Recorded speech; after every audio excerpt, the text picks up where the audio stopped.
Кез келген автокөлікте аварийка болады. Аварийканы және авариялық аялдау белгісін қалай қолдану керек туралы тест сұрақтарына жауап беріп көреміз.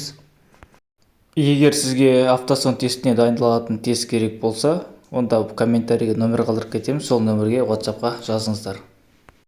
Елді мекенде сіз авариялық аялдау белгісін көлік құралынан қандай ең аз арақашықтықта қоясыз?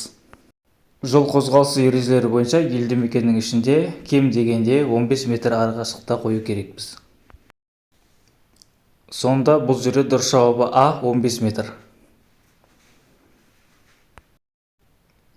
Ал елді мекеннен тыс мәжбүрлі аялдау кезінде жүргізуші аварийканы қосып кем дегенде 30 метр арақашықтықта авариялық аялдау белгісін орнату қажет. Дұрыс жауабы С болады.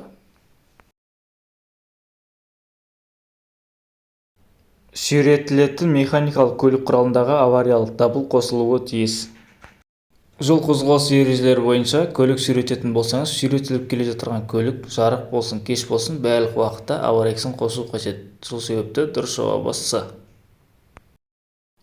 Ал егер де сүйретілетін көлікте аварийка жасамайтын болса, не істеу керек екенін білесіз бе? Жол қозғалысы ережелері бойынша авариялық аялдау белгісін көлік құралының артына бекітіп қою қажет. Сонда дұрыс жауабы В, артқы жағына бекітілген авариялық аялдау белгісімен.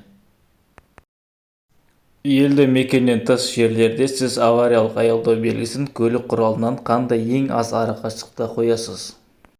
Бұл жерде егер сіздің көлігіңіз артыңызда келе жатырған көлікке көрінетіндей жерде тұрса, онда бұл жерде елді мекеннен тыс жер болғаны үшін сіз кем дегенде 30 метр арақашықтықта авариялық белгіні орнатуыңыз қажет.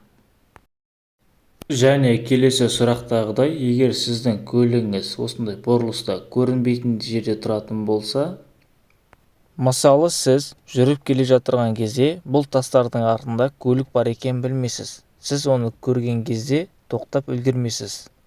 Сол себепті бұзылып қалған көлік құралының иесі басқа көліктерге қауіптілікті дер кезінде ескертетіндей қылып авариялық аялдау белгісін орнатып қою қажет.